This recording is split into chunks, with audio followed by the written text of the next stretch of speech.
If you are a digital marketer or digital analyst and you want to implement your tracking codes or marketing pixels much faster, then Google Tag Manager is exactly what you need. But how to get started? How to properly create your first setup without wasting too much time looking for the right resources. In this video, I will show you exactly that. We will learn how to create your first container, how to create your first tags, how to test them, and how to publish them live. All right, so let's dive in.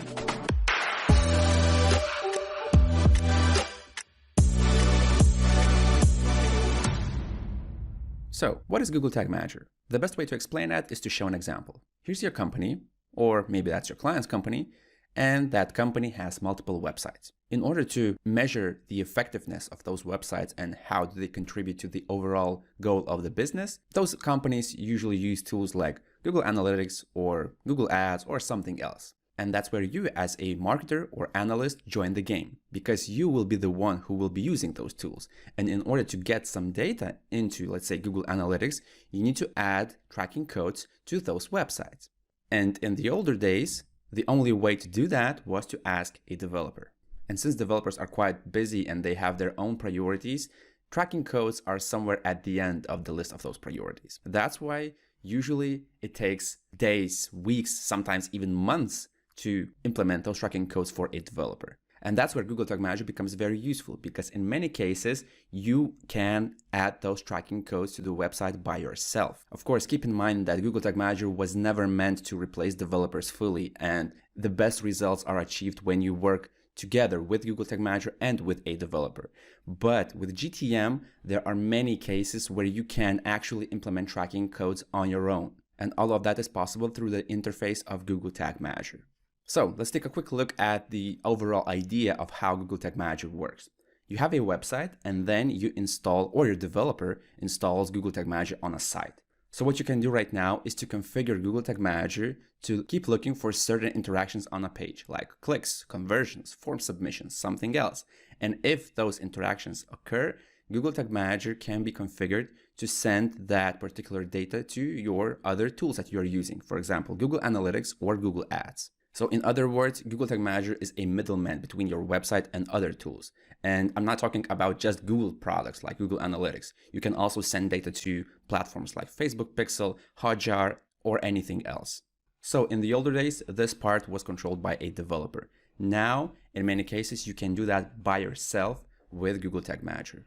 But I would like to emphasize this once again, that you should not try to eliminate developers completely with Google Tag Manager. There will be many cases where you will be able to achieve things on your own, but in some cases you will still have to rely on developers. Because if you combine developers' input with Google Tag Manager and your input, you will achieve the best results. Now let's have a quick overview of Google Tag Manager benefits. First of all of the tracking codes are controlled in one place. This is useful and this is convenient, because if you want to change something, you know that the codes that you want to change are stored in one place, and that is Google Tag Manager's interface. Then you will be less dependent on your IT department. Of course, as I've mentioned before, there will be some cases where developers' input is necessary, but in situations like click tracking, form tracking, in most cases you will be able to achieve things on your own. Then the time to implement those tracking codes is much faster. Because if you had to ask a developer to implement those codes, you had to wait weeks, maybe days, sometimes even months. But in this case, you can launch your tracking codes on the same day. Of course, if you know Google Tag Manager well enough. Google Tag Manager is a very popular platform, and that popularity still continues to grow. So what does it mean is that there are many resources and many places where you can learn Google Tag Manager. For example, Analytics Mania is one of them.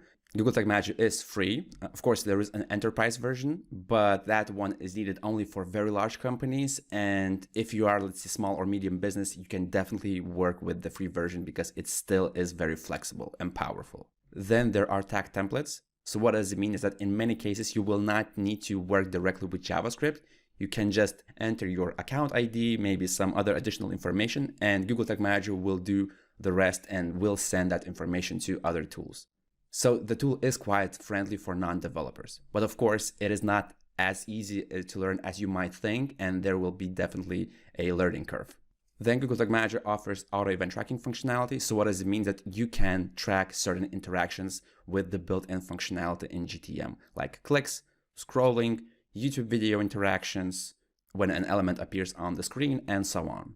If the auto event tracking capabilities do not work in a certain case, then you can find some custom functionalities that are provided by various members in the GTM community. Multiple members of the team can work in Google Tag Manager container at the same time. There are workspaces, there are versions. So for example, if you publish your changes and something goes wrong, you can revert to the previous version. Also, you can limit permissions of your employees or your colleagues or partners or whatever. So if you don't trust someone enough to give them all the permissions to the container, you can limit them just to edit, but not publish, for example. And finally, there is a helpful community. For example, we have a group on Facebook. There's also official Google Tag Manager forum created by Google. There are some chats on Slack. And I mean, there are many places where you can discuss and get help or help others to work with Google Tag Manager. So that was a quick overview of the idea behind Google Tag Manager. Basically, it is a middleman between your website and other tools. If you want to track certain interactions and send data to those tools, you can do that with Google Tag Manager. Google Tag Manager does not replace tools like Analytics or Google Ads. It is just a way to send data from your website to those tools. So in other words, GA and GTM are not competitors. They work best if you combine them together. In further videos, I will show you how to create your first setup, how to make sure that it's working, and how to publish those changes live. In your browser, go to google.com/tagmanager, and you will see something like this. This page is constantly being changed, so there is a chance that you will see something different, but you should be looking for a button that says sign up, create an account, or something like that. In this case, I see a button right here, start for free. So you click that one, and then you will need to sign up. So in order to start using Google Tag Manager, you will need to have a Google account. That might be the same account that you're using for your Gmail, Google Ads, and other Google products. So once you click this button, complete all the necessary steps, and you will see something like this. You will see this view if you are totally new to Google Tag Manager, and you might see something like this if you have used Google Tag Manager at any time in the past. So if you have created a Google Tag Manager account at least once in the past, click this button. And if you are totally new, you will just see this view. So let's create an account, and then we will set up a container. And I will later explain what do these things mean. So first you can enter your account name. Usually I enter a business name. So if you're working for your own company, that could be your company name. If you are working for a client, that could be your client's name. If a business has multiple websites, but they all operate under the same business, you should still enter the business name in the account name field. So for demonstration purposes, I will enter something like GTM course. Then choose your country. So you can keep it as United States for this course, but if you want, you can choose your own country. And then the container. So the container is the place where you will keep all your tracking codes. So if in the future you will be working on 2 or 3 websites, each website can have its own container, but also multiple websites can use the same container. And I will explain later what is the difference. And in this part, it is not necessary to enter the address. You can just enter the name of the website, like main website, support website, blog, or something else. So in this case, I can just enter demo container. In this course, we will be focusing only on web tracking. So you should choose the target platform web and click create. Then you will need to agree with terms of service. And that's it. Now you have created your Google Tag Manager account and container. Google Tag Manager will immediately ask you to add these codes to your website. For now, let's close this window. We will come back to it a bit later. Before we continue, first let's take a look at the structure of the account and what do all these different things mean. So when you have logged into Google Tag Manager, you have used your Google account. This is your email address that you use to log into your Google Ads, Google Analytics, Gmail, YouTube, or anywhere else. Then what we have done is that we have created a Google Tag Manager account. And under the same email, under the same Google account, you can have multiple Google Tag Manager accounts. And as I've mentioned, the best practice is to have one account per business. So if you are, for example, an agency and you are working with multiple clients, each client should have a different Google Tag Manager account. And then in that account, we have a container. So for example, if you're working with, let's say, 3 different websites that belong to the same business, and those websites are quite different, the best practice would be to create a separate container for each website. Let's take a look at Google Tag Manager's interface. So at the top of the screen, you see three main sections: workspace, versions, and admin. You will be spending most of your time in the workspace because that's where all the work actually happens. You will keep your tracking codes in the tags section. You will keep your conditions when those tags fire in the triggering section. And in variables section, you will keep your various data points and all the small functions that are being used in tags and triggers. So once you implement all the changes in the workspace, you will be able to preview them on your actual website. And if you're happy with them, you will be able to submit. So this means that you will need to publish your changes, and those changes will then be available to your visitors. So if you add a Facebook pixel and submit Facebook pixel, then the pixel will start tracking your website visitors. Every time you submit a container, you actually create a new version of that container. And all the versions will be visible right here. Right now, we have no published versions because we have just created the container. But in the future, the list of versions might look like this.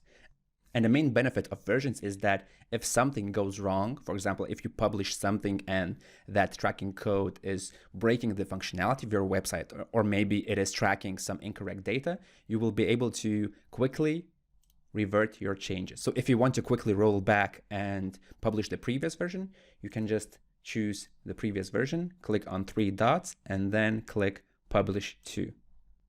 Then choose the environment live website and then Publish Now. So in this case, if something goes wrong, you will be able to quickly mitigate the issue on your live website, and then without any rush to fix all the issues and then publish a new version. And the third section in the top menu is the admin. This looks quite similar to the admin section of Google Analytics. Here are the admin settings of the account. This is Google Tag Manager account, and these are the settings of the container. So you can change on the account level things like the account name. You can enable two-step authorization process. Then you can control users. You can manage users on the account level, but also you can restrict access to a certain user just on the container level. So here is the user management of the container. And then you can also see the activity of users on the account level and on the container level. If you want to get the container JavaScript code that needs to be installed on a page, you can go to Install Google Tag Manager, and you will see two codes that Google requires you to add to a website. Then you can also export the container and import the container. So for example, if you want to copy a container with all the tags, triggers, and variables, this is fairly easy because you can just export the container. It will actually generate a file that you can later import in another empty container, and then all the contents of that file will be also in that new container. There are several other items, but right now the most important were these ones. And that was a quick overview of Google Tag Manager interface.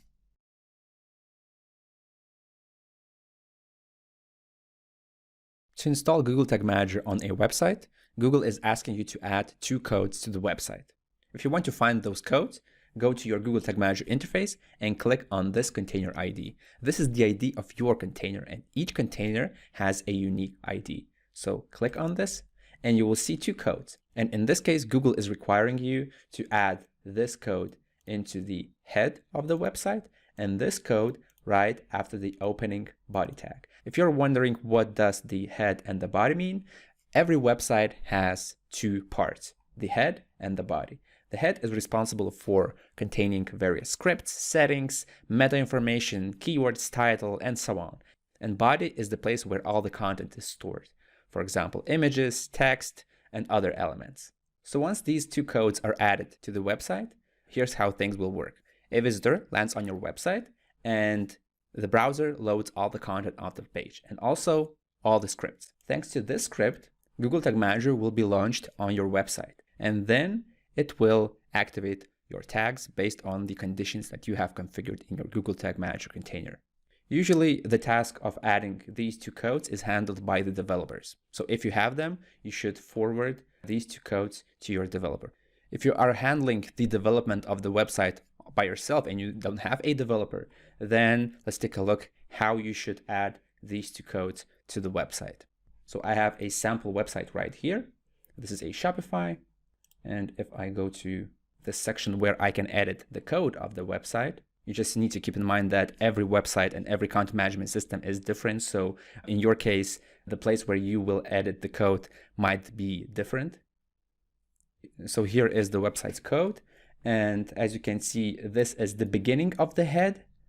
And if we scroll down, we will find the end of the head. And then here is the beginning of the body and the end of the body. So according to Google's recommendations, or well, we can call them requirements, you should first copy the first code and then place it somewhere in the head. The higher the better, but it's perfectly fine to place it right before the end of the head. So you can identify the head by seeing this slash. So you can enter it right here. And then the second code should be added immediately after the opening body tag. So the opening body tag is just this sign and then body without a slash. So you can add it right here. So to sum up, we have two codes. One is the code that is surrounded by script tags, and we added that code right before the closing head tag. And then after the opening body tag, we added the second code. So now you can save it.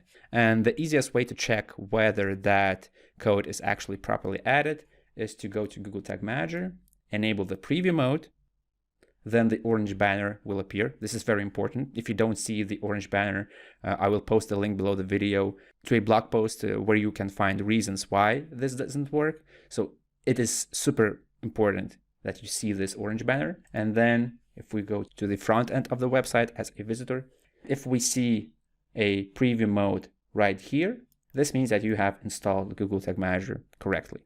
If you want to install Google Tag Manager on a WordPress website, I highly recommend that you use Google Tag Manager for WordPress plugin. I will post the link to this plugin below the video. So if you have permissions, you can install this plugin onto your website. If you don't, then ask your developers. And once you install the plugin, you will find it under Settings and then Google Tag Manager. Click it. And then in the Google Tag Manager ID field, you should paste the ID of your Google Tag Manager container, which you can find right here. You can copy it, paste it right here, and then make sure that there are no empty spaces in front of the container ID, like this. Then you need to choose the placement of the second Google Tag Manager container code snippet. And where do you want to place it? You can place it in the footer, you can have a custom placement, and then you can choose the codeless injection. Now this one is the most convenient. However, there's a slight chance that it will break your website's front end. So if you want, you can choose a codeless injection, press Save Changes, then go to your website and check whether everything looks fine. And if some parts look a bit unusual, maybe some elements on the page are missing, then you can quickly switch back to custom, save changes, and all of the problems will go away, and you will continue having a proper front end of your website. However, from my experience, usually codeless injection works just fine. So you can definitely try with this one. And if it doesn't work, you can go with custom or you can go with footer. However, if you choose this option, you will not be able to verify your Google Search Console ownership with Google Tag Manager. But if you don't care about that, it's fine to choose the footer option as well. But as I've mentioned, I usually choose the codeless injection. So choose this option, enter your GTM container, and click Save Changes. And from this moment, Google Tag Manager will be installed on your website. By the way, if you want to learn more about Google Tag Manager as a beginner, I have a free ebook for that. So check the link below the video where you can get this ebook for free.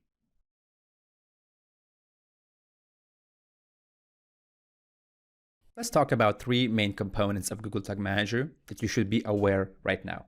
The first one is tag. The tag is usually a tracking code that you want to implement on your site. It might be Facebook Pixel event tag, it might be Google Analytics page view, it might be Google Ads conversion code, or whatever. So if you want to activate a certain tracking code on a site, that is a tag. Then there are triggers. Triggers are conditions when you want your tags to fire. So if, for example, you want to activate your Google Ads conversion tag when a visitor signs up for your newsletter, that is a trigger. Other examples of triggers might be a page view, a click of a certain button, when a visitor scrolls for more than 25% of your page, and so on. And then there is a third component, which is called variables.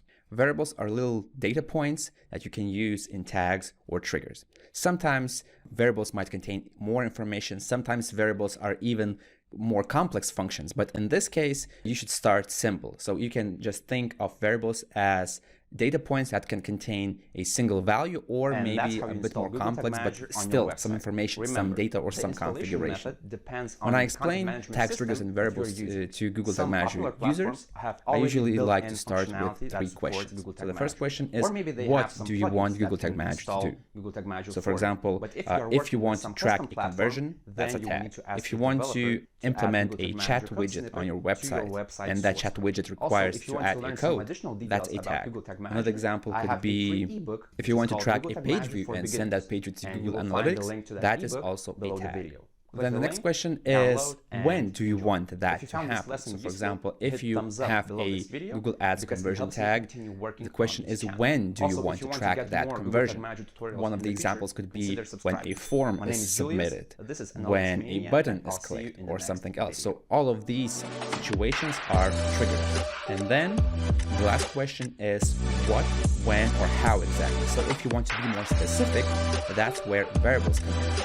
For example, if you want to fire your tag on a page view, the question is, do you want to fire on all page views, or do you want to fire on a specific page view? So if, for example, you want to fire only on one specific page, then the page address is the variable, because you want to fire your tag only when a trigger is page view and the variable is, let's say, page URL contains thank you or order successful or something else. So let's go back to that very first slide where we had tags, triggers, and variables. So once again, tag is a tracking code that you want to fire, but I mean, not only tracking code, that code might not track users. That code might, I don't know, change the color of a button or something else. But in general, tag is a piece of JavaScript that you want to activate on your site. Then a trigger is a condition when you want to happen, and then variable is a data point, or I don't know, some set of information or maybe some function that you use to either to make the trigger more specific or to transfer that particular data to third-party tools. And I believe that variables are the most confusing. At least they were for me when I was just starting to learn Google Tag Manager. So we can take a look at this a bit differently. At first, we have a tag. In this case, it's Google Ads conversion tag. So what do we want to do? We want to send a conversion data to Google Ads.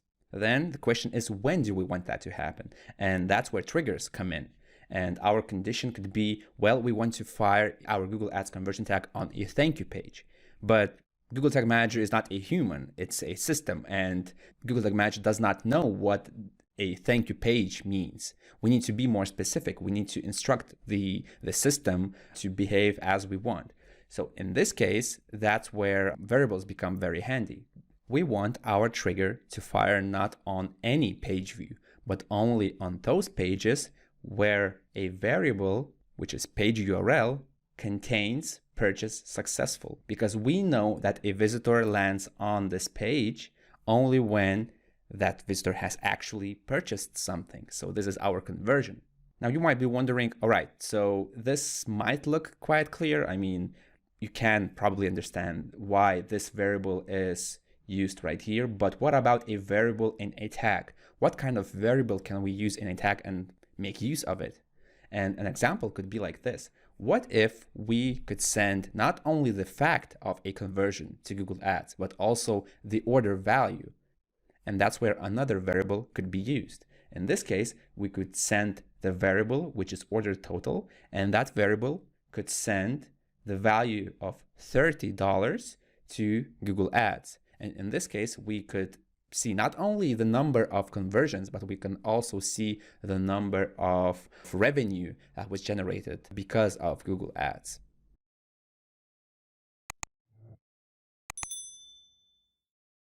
The most popular tool that can be installed with Google Tag Manager is Google Analytics. That's why the first tag that I want you to install is Google Analytics page view tag. In the old days, before Google Tag Manager was a thing, the usual way to install Google Analytics was like this. You go to Google Analytics, go to Admin, then go to tracking info and tracking code. This is the code that you had to ask your developers to add directly to the website source code. Now with Google Tag Manager, we can do the same thing ourselves. Basically, this piece of code is a tag. When this tag is activated, it will track page views of visitors who are browsing your website. So if we want to add this to Google Tag Manager, what we need to do is first of all, open the GTM interface and then go to tags, then click new, tag configuration, and choose Universal Analytics. There are two other options, but they are still in beta. Therefore, I currently recommend to use Universal Analytics. So click it. And instead of adding just the plain JavaScript code right here, we see some fields. So this is called tag template. And this is one of the benefits that you get with Google Tag Manager. Instead of having to deal with code and edit something and potentially, maybe do some mistakes, all we need to do is just to select several options in dropdowns, maybe checkboxes, enter something in certain fields, and that's it. So this is more friendly for non-developers. So let's create our first tag. First of all, if we want to install this code right here, basically what we need to choose is track type page view. This track type is an equivalent to adding this code on all pages. Then we need to configure the Google Analytics settings variable. But for now, I will skip it, but don't worry, I will cover that in the future. And right now, let's just click this checkbox, and then we need to enter the tracking ID in this field. Because if this tag is activated, we need to instruct Google Analytics to which exact property do we want to send the data. And we want to send the data to this particular property, and our tracking ID is this one. Of course, your tracking ID will be different than mine. Copy this ID and paste it right here.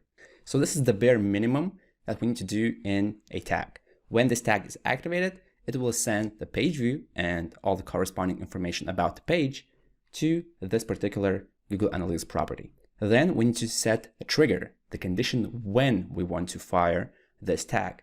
And we want to fire this tag on all pages. So this means that every time a page loads, we will send the page view to Google Analytics. And together with that page view, we will also track the traffic source, we'll see bounce rate and all the other default stuff. So in the triggering section, click anywhere right here or click on the pencil icon and then choose all pages. This is the only default trigger that you will have when you create a new container. Finally, let's name the tag. I usually like to name it with the name of the tag that I'm using. Then what kind of tag is this? So in this case, that is GA page view, and save the tag. Then we need to test whether this tag actually works and sends the data to Google Analytics. We can do that by enabling the preview mode by clicking right here. But if you already have enabled preview and debug mode from some time before, then you should click the refresh link right here.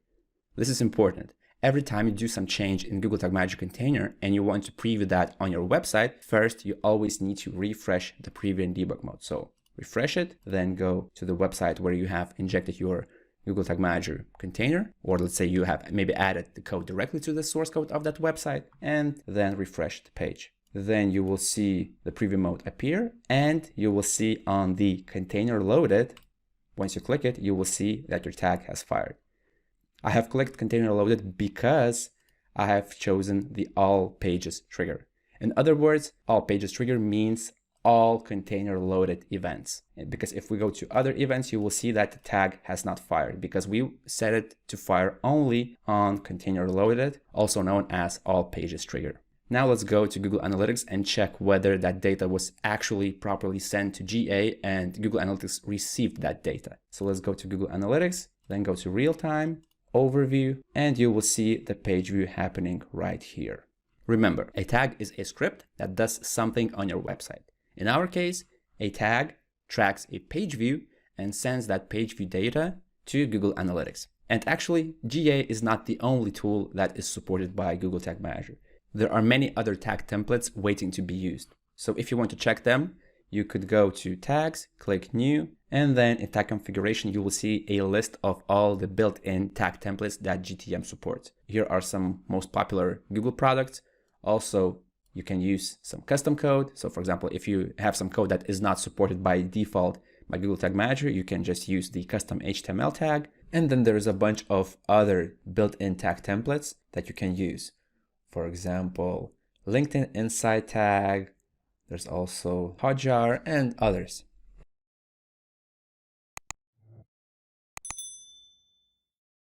If you want to add some tag, but you cannot find a tag template for that, this is not a problem, because Google Tag Manager also supports the addition of custom JavaScript codes. So for example, let's say that you want to install a Drift chat on your website. That chat looks like this. At the bottom of the screen, a chat appears where your visitors can reply and then chat with your support agent. So when you go to Drift's interface, you will find an installation code that looks something like this. So if you copy that, you can still install it with Google Tag Manager. So let's take a look. Right now I am in my Google Tag Manager container. I am in tags. Then I click new because I want to add a new tag. Then I go to tag configuration, and in this list, if I use the search and enter Drift, I will not find anything. But this is not a problem, as I've mentioned. So if you want to add some custom JavaScript code, you should choose the custom HTML tag right here. So click it and then paste the code right here. This code is a JavaScript code because it is surrounded by script tags at the beginning and at the end of that code. Then we need to configure a condition. When do we want this tag to fire? And in this case, that is all pages. That's why we should click anywhere on this triggering section and choose all pages. The last but not least, we should name this tag. I usually use the following naming convention: CHTML, which stands for custom HTML, and then enter the name of the tag. Hit save. Now the time has come to test whether this tag fires properly and the chat widget is displayed. So to do that, you need to refresh the preview in debug mode, then go to the website and refresh the website. We see that our Drift tag has fired on the container loaded, and we see the chat widget has appeared right here. So this means that the tag has been implemented properly and it is activated also properly.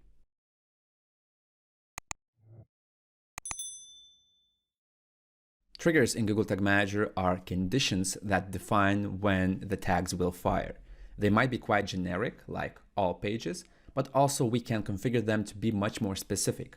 For example, let's imagine that we have a conversion tag that must be fired on the order confirmation page. In that case, we could create a much more specific trigger like this. We should go to triggers, then click new, trigger configuration, page view, and then we should define some specific condition. So usually the order confirmation page has something unique in the URL. For example, if your website is example.com, usually the order confirmation page contains something in the URL like order successful or order confirmed or thank you or something else. In my example, let's say that the order confirmation page's URL contains pages/purchase successful.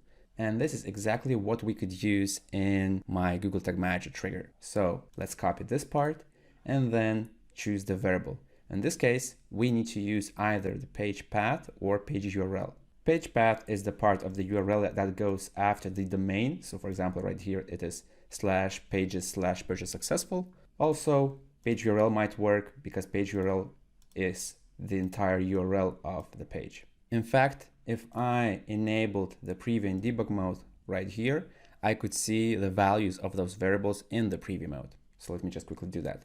Now I have the preview mode enabled. Then if I refresh the page on the order confirmation, this is my preview in debug mode. Let me then choose container loaded, and in the variables you will see the values. So in this case, page path is this and page URL contains this value. So both of these will work for us because both of them contain pages/purchase successful. Which one should you choose? Well, there is no big difference in this case. That's why I think that I will use the page path. So let's go back to triggers, click new, trigger configuration, then page view and some page views. And now let's choose the variable. I will choose page path contains and then this part. Or I can use also equals. That depends on how precise I want this trigger to be. Now let's save the trigger. So for example, I usually enter the type of the trigger first and then what kind of trigger is that? I mean, what does it do? So in this case, that is page view. And then let's say order confirmation page. And then you could assign this trigger to a certain conversion tag that you want to fire on that order confirmation page. I will not do that in this case, but you get the idea. don't forget to save this tag. Another cool thing in Google Tag Manager is the ability to track not only page views, but interactions as well. For example, clicks. So first of all, let's take a look at what is happening in the preview mode when I interact with the website. So I go to this page, and let's say that we want to track these two link clicks. If I click this link, a PDF file will be downloaded to my laptop. And if I click this link, a Word file will be downloaded to my laptop as well. So first of all, make sure that you have enabled the preview and debug mode in your Google Tag Manager container and you see this orange banner. This is super important that you see this banner, and if you cannot see it, I will post a link below the video where you can troubleshoot your situation, because this is super important that you see this orange banner. After you enable or refresh your preview mode, then go to the website, refresh it, because you need to see this preview and debug mode right here. By default, Google Tag Manager preview and debug mode displays 3 events. These are 3 different stages of page load process. The first one is the container loaded. This is the earliest moment when you can fire your tag. If you want to track a certain interaction on a page, that interaction must appear right here. So let's take a look what happens if I click the link. A file is downloaded right here. However, nothing related to link click is visible right here. So this means that I cannot fire any tags on link clicks because nothing has appeared right here. This is because Google Tag Manager by default does not track any interactions except page views.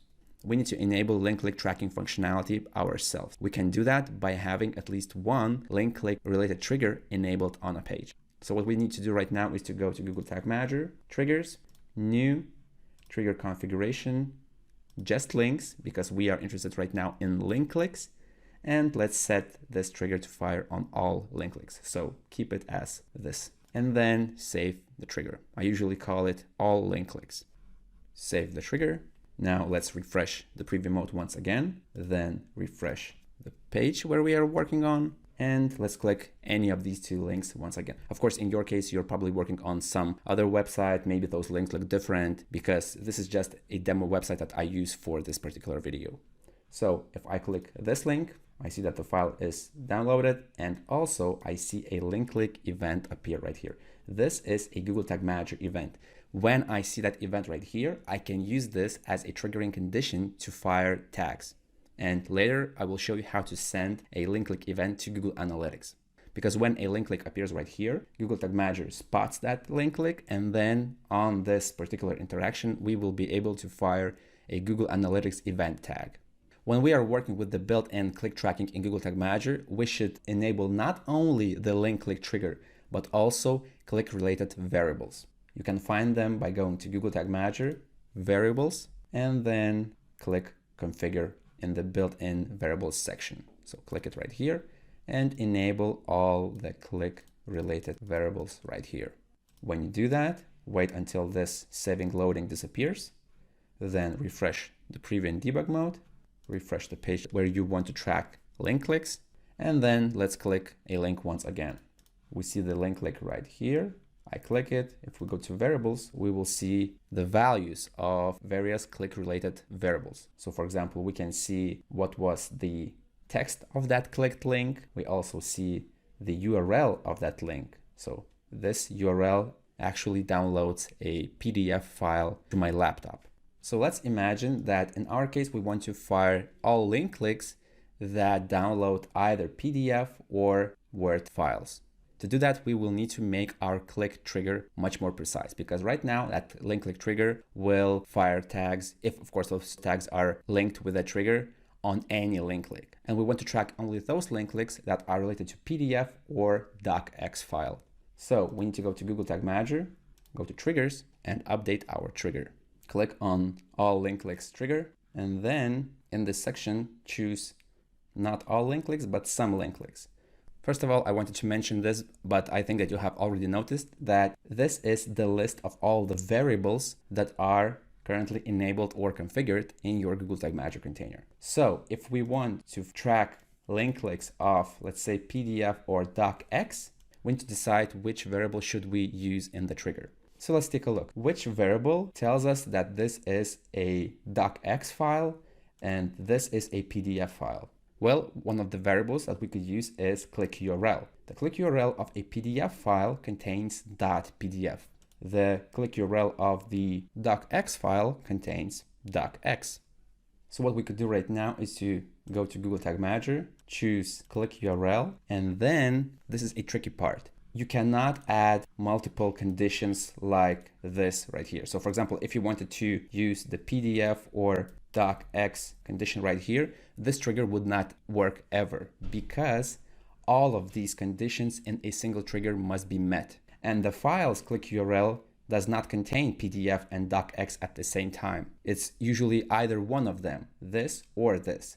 But if you read this sentence, you will see that all of the conditions below must be met. That's why this option where click URL contains this or this will not work. What we could do and what we could use in this situation is a thing called regular expressions.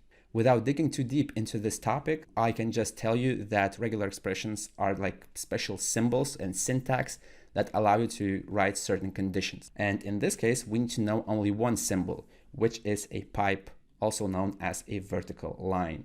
What we could do is that if we enter a condition where click URL then matches regex ignore case, PDF, or docx, this trigger will activate a tag once this trigger is added to a tag. So to sum up, in this case, we have written a very basic regular expression where we will check the click URL. If that click URL contains PDF or, so a vertical dash, also known as a pipe, this one means or. So if the click URL contains PDF or docx, this trigger will be activated.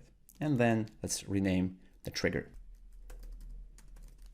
Then save it. And the next step is to create a Google Analytics event tag, because when that particular file link click occurs, we want to send this as an event to Google Analytics. So let's go to Google Tag Manager once again, go to tags, then click new, tag configuration, universal analytics, and then this time we need to choose another tag type, which is event.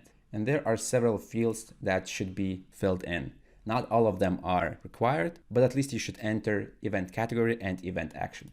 So in this case, let's say that event category is link click and action could be the actual URL of the file that was downloaded. And this is the beauty of Google Tag Manager. You can dynamically insert certain variables, and instead of just, some static values, we will be sending the actual value of this variable. So for example, if you have, let's say 10 links on a site, you can send the URL of a particular clicked link depending on what kind of link was clicked. Let me show you. In Google Tag Manager, go to action and then click on this Lego icon right here. Click it and then choose click URL. This is the variable and it will return the actual link of the file that was clicked. Then we should choose the GA settings variable, but this time for demonstration purposes, I will skip this part, but don't worry, I will soon explain how to use this. So let's enable this checkbox and then enter the tracking ID of our Google Analytics property. You can find it in GA, go to admin, then tracking info, tracking code, and copy this code, paste it right here. Then in the triggering section, we need to add our previously updated link click trigger. Click anywhere right here or on this pencil icon, then choose the link click trigger, and finally let's name the tag.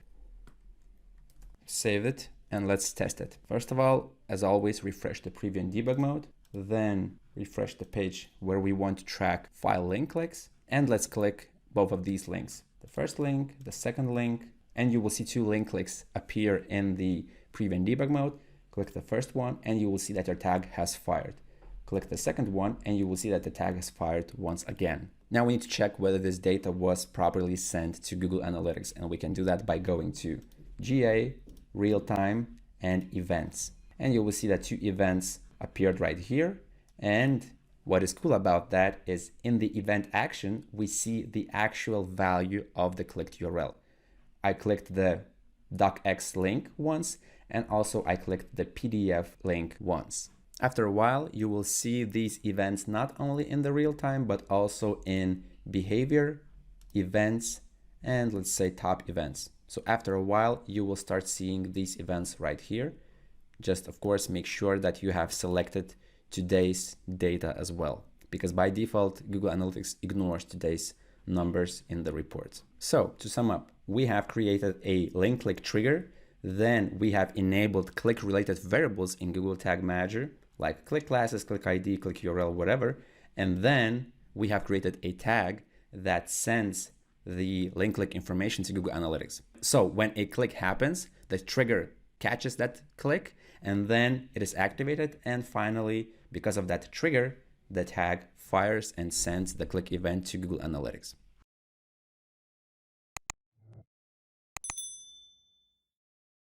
Technically speaking, variables are little helper functions that you can use in your tags, triggers, and sometimes it even makes sense to use them in other variables.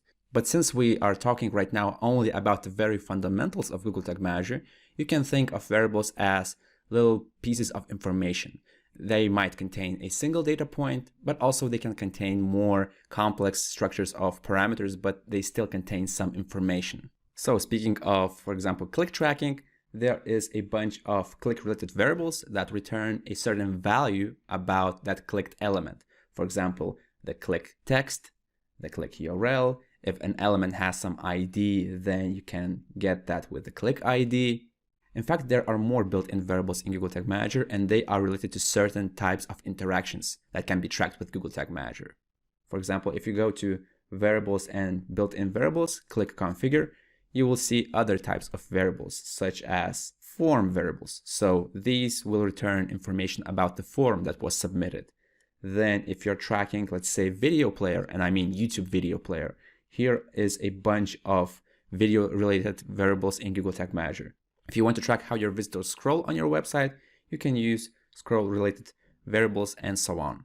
If none of these built-in variables work for you, Google Tag Manager also offers a bunch of user-defined variables. But in this video, we will not dive deeper into that because the majority of them go beyond the very fundamentals of Google Tag Manager. Even though they belong to the beginner zone of Google Tag Manager Specialist, they are a bit more complex than the level of this video.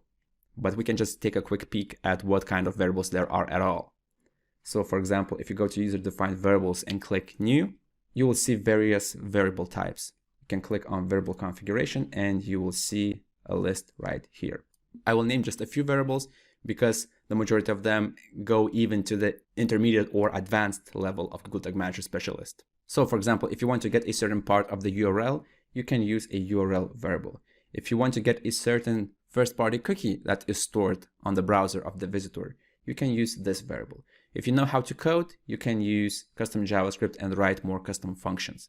Then there is a detailer variable, which is a very important topic to know, but this is more complex and this goes beyond the very fundamentals of Google Tag Manager. So if you want to learn more, I have a dedicated module within my Google Tag Manager Masterclass course for beginners. That is a much more extensive course and will teach you what a detailer is, how to work with it, and what is a detailer variable. If you want to learn more about that course, I will post a link below this video. For example, if you want to access some custom data about a clicked element, you could use auto event variable. Then there is a Google Analytics settings variable. In fact, in this video, a bit later, I will cover this variable as well, because this one is very much important and I use that in every setup with Google Tag Manager. And there is a bunch of other variables, but you get the idea that there are many possibilities right here. And if you want to configure some user-defined variables, you can definitely do that. All right, so speaking of variables, variables can be used in tags, and we have already done that in the GA event tracking. When a file link click was captured, we send the value of the click URL, so this is the variable, to Google Analytics. And you can identify where the variable is and where it's just a static text by seeing these two curly braces. So a variable in Google Tag Manager is always surrounded by double curly braces. Regular text is just a regular text. If you want to insert a certain variable in a field, you can do that by choosing one of the two ways. The first way is to click this button right here. If you click it, you can choose from all the variables that are configured in your Google Tag Manager container. And the other option is just to enter double curly braces with your keyboard, and then you will get that list. If you want, you can add even more than one variable in the same field. That is perfectly fine, but of course, do that if it makes sense. You can insert Google Tag Manager variable only in those fields where this button is next to that field. So for example, if you see a field somewhere in GTM and that field does not have this button, that variable will not work in that particular field. If you want, you can also insert variables in custom HTML tags. So let me just show you a quick example. If you go to tags, go to new, then tag configuration and choose custom HTML tag. First of all, let's define that this is a JavaScript code. So we need to add 2 tags. In this case, this is HTML tags. So script and the closing script tag. Now Google Tag Manager will know that this is JavaScript. And if you want to use a variable somewhere in your code, you just need to enter double curly braces with your keyboard. So like this. And then you will be able to insert that variable and write some custom code. Of course, you need to know how to code for that. But if you know some JavaScript basics, you can do that quite easily by following this example. Speaking of triggers, variables are a very important part of them. Let me just quickly show you. Go to triggers, and if we go, let's say, to that PDF or docx file trigger, you click it, you will see that one of 3 fields in the condition is variables. For example, right here, if you click it, you will see all the variables that are enabled in your container. And as you can see, this field does not have the Lego button. Therefore, you cannot insert variables right here because that will not work. I mean, you can insert, but they will not work as variables. They will just work as a regular text.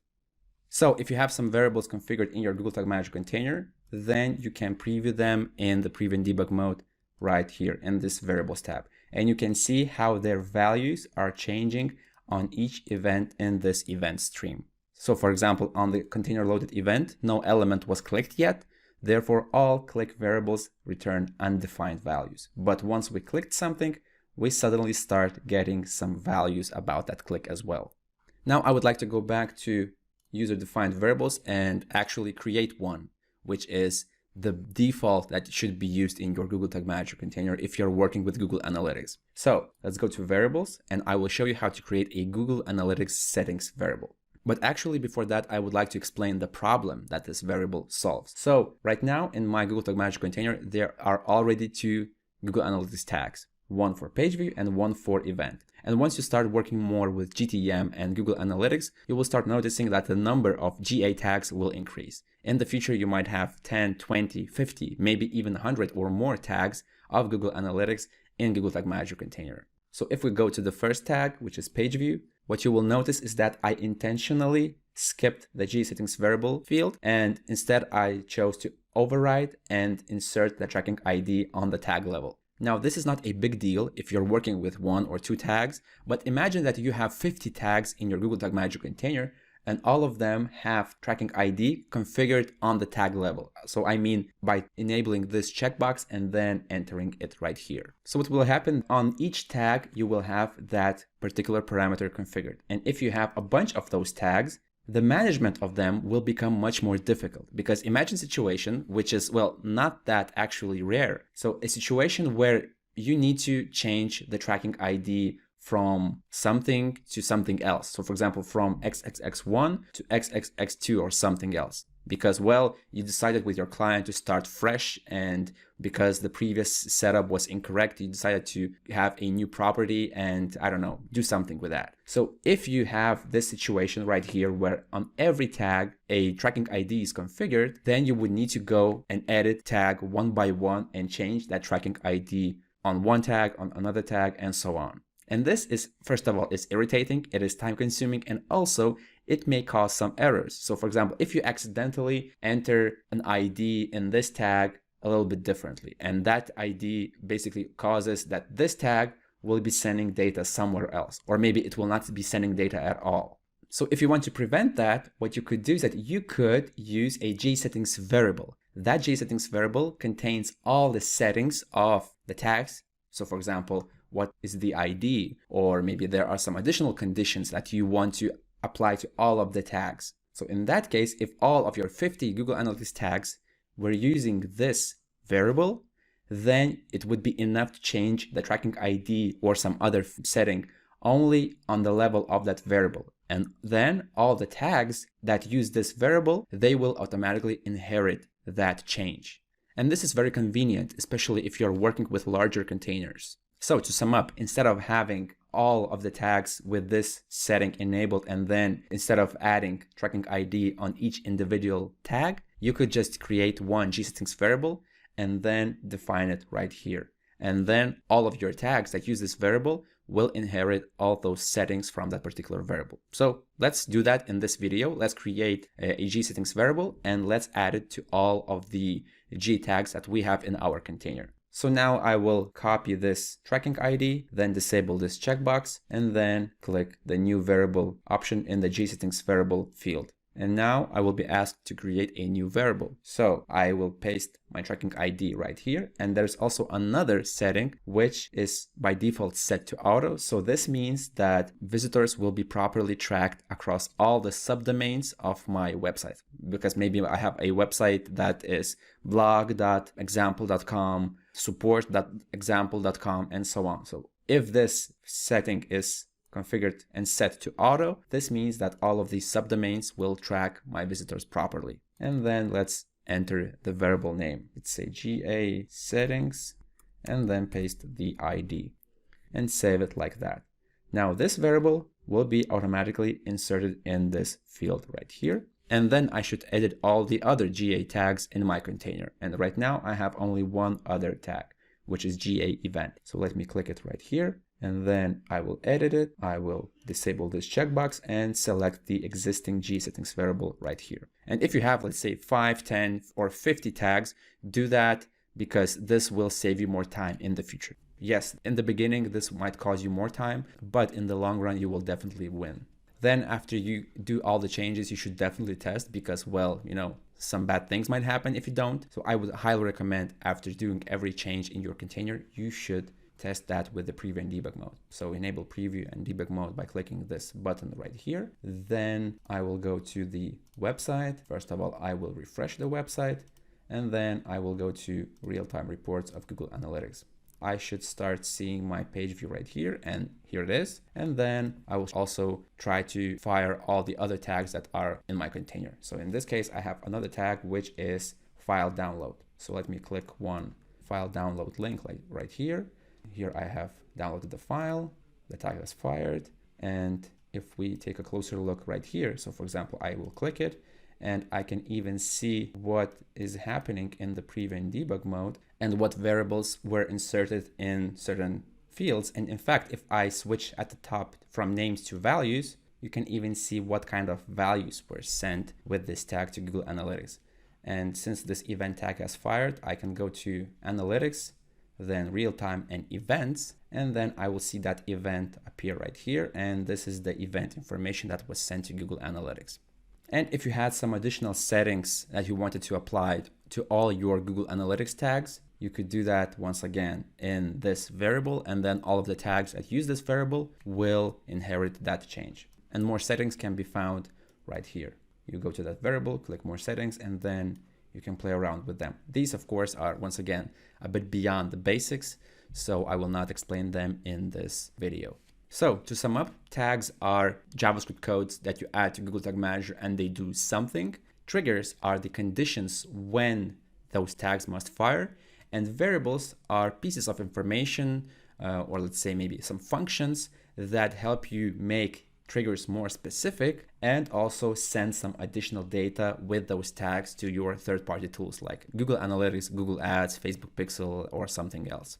So if we try to illustrate this example, Google Ads conversion tag is a tag because when it is fired, it sends the data about the conversion to Google Ads. Then on a thank you page is a trigger. The type of this trigger is page view, and the URL right here is the variable because we need to make the page view trigger more precise. So if the page URL contains or page path contains purchase successful or something else, depending on what is the URL of your thank you page, then this trigger will be activated and this trigger will fire this tag. And together with this tag, we can send some additional data, let's say order total, which in this case is $30.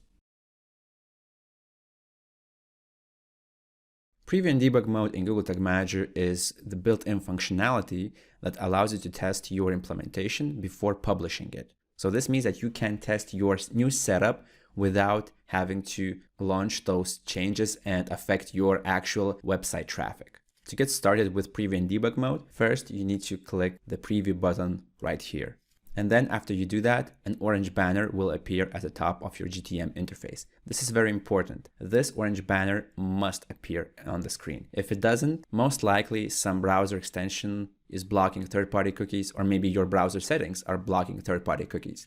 So if you cannot see this orange banner appear on the screen, I will post a link below the video where you will be able to find a solution and debug your situation. If you have already enabled the preview and debug mode and you want to preview some changes, you need to click the refresh first and then go to the website and refresh the page. If you cannot see the preview and debug mode appear right here, use the same link below the video to troubleshoot your situation, because I have a bunch of situations and solutions for them, how to fix your preview and debug mode if it does not appear. The preview and debug mode consists of several parts. The first one is the event stream. So this is what is happening on the page and what is captured by Google Tag Manager. So if you want to track a certain interaction, that interaction first must appear right here. So if you want to track clicks, some click event must appear right here. Want to track form submission, then form submission must appear right here. So if we are talking about the built-in event tracking functionality within Google Tag Manager, so if you want to start seeing link click events right here, you need to have enabled at least one link click trigger in your Google Tag Manager container. Then when you click on each of these events, you can see which tags have fired and which ones didn't. So for example, on container loaded, I have 2 tags fired and one of them did not fire. Let's pretend that I was actually expecting this tag to fire as well. So if you want to see why this particular tag did not fire, you should choose the event on which you expected that tag to be activated and then click on that tag.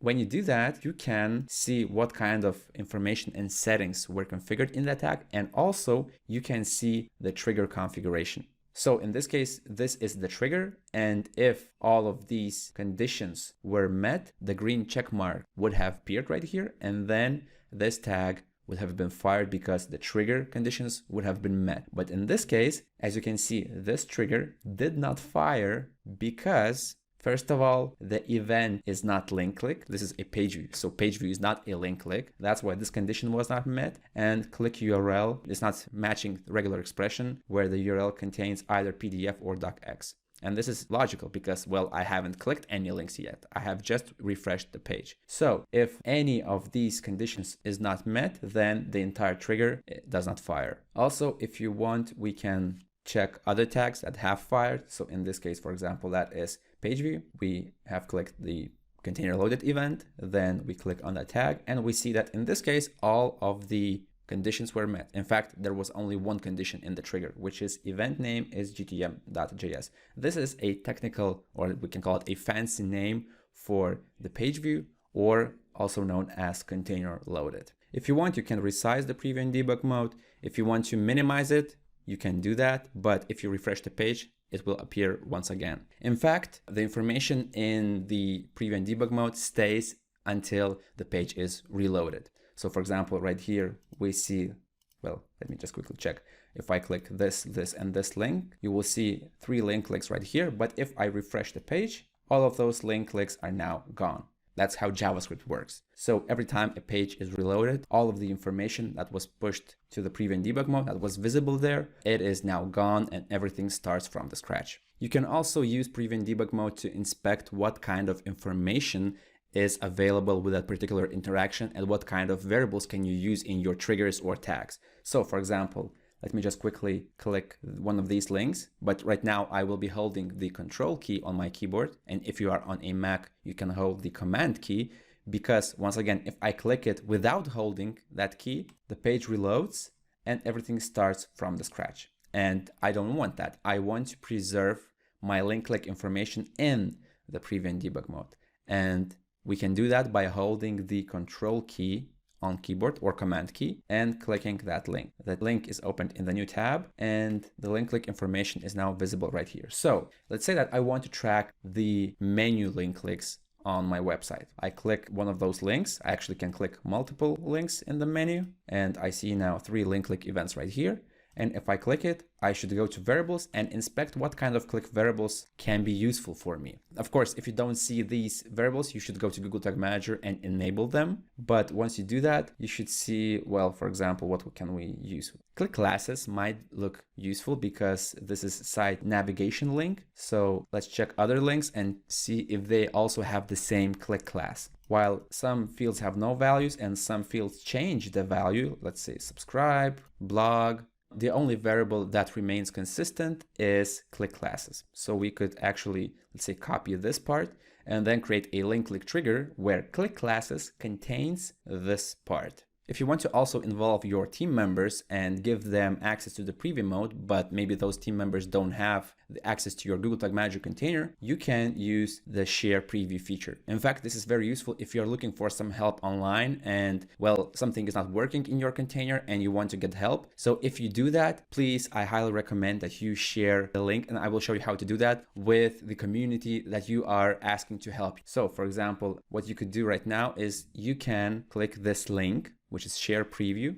And right here, you should enter the destination URL. This is the URL where the visitor will be redirected. I mean, not the visitor, but the person that you want to share this preview with, that visitor will be redirected to this particular URL. So if let's say if I had https://analyticsmania.com, but of course, I mean, you need to enter the URL of the website where your container is actually implemented. You cannot just enter any random URL right here. And when you enter that URL, this is the final link of the preview mode that you should copy and then send it to your colleague. Or if you're asking for help in some forum, you should include this URL in that post as well. So when you share this link and another person clicks that link, that person will see this kind of information. And when they click this link, they will open your website and they will also start seeing the preview and debug mode right here, even if they don't have the access to your container. And just by seeing the preview mode will not cause any harm to you because, well, they will not be able to edit anything. They will just see. And after a while, that visitor has done previewing your container and they just want to hide this preview and debug mode permanently, they should revisit the link that you have shared with them and they should click this exit preview and debug mode link. Only then the preview and debug mode will disappear for them. Oh, and one more thing, if you want to preview, for example, what kind of information was sent with your tag, so for example, container loaded and I click on the tag that fired, by default, you will see just the name of that variable. But this is not very useful because I would like to see what was the output of that variable, what were the settings inside of that variable. So if you want to do that, you just need to switch to values right here, and then you will see what kind of information was stored in that variable in that particular moment. So in this case, we see that gsettings variable contained the tracking ID that looks like this. After you have tested your changes in GTM container and you are sure that they are working properly, then it's time to publish the changes, because so far, all of these changes that we have made, they are not available to the public. You need to click the submit button. And then you have two options, which is publish and create a version. So this means that you will create a new GTM container version and you will publish those changes to your live website. So this means that you will start tracking your visitors, or you can just create a version. So this means that you will create like a checkpoint in your video game where you can return to that checkpoint if you fail somewhere in the future. And if you create a version, this means that your website visitors will still not be getting the latest version of your container. But if we want to publish our changes and start tracking visitors, we need to choose this option. These two fields are optional, but I highly recommend entering at least the version name. So quickly describe what was done, because in the future, if you have, let's say, 100 of versions and you want to find out when a certain tag was implemented, it will be much easier for you to find that version if the version name is described properly. If there are more changes in the container, you can also add a description of this container, but for now we can leave this field empty. So click publish. And this is the summary of your container once it is published. So once we have published these changes, then everyone that lands on this page will be tracked by Google Tag Manager. Also, let's imagine one situation where, let's say that we have another change made in the container, then we submit the new version. This time I'll just leave it empty. So if indeed this version number 2 is breaking something, I should quickly publish the version number 1 to my visitors. So I would make sure that nothing is being broken to them. So what can I do is that I need to go to versions, and then I see that the latest version and the live version is number 2. Live version means that this is published and this is loaded to my visitors, and the latest version means that I'm currently editing this version in the interface. So if I want to continue editing the current version, but I want my visitors to have the version number 1, not the version number 2, I need to click 3 dots next to version 1 and click publish and publish now. Done.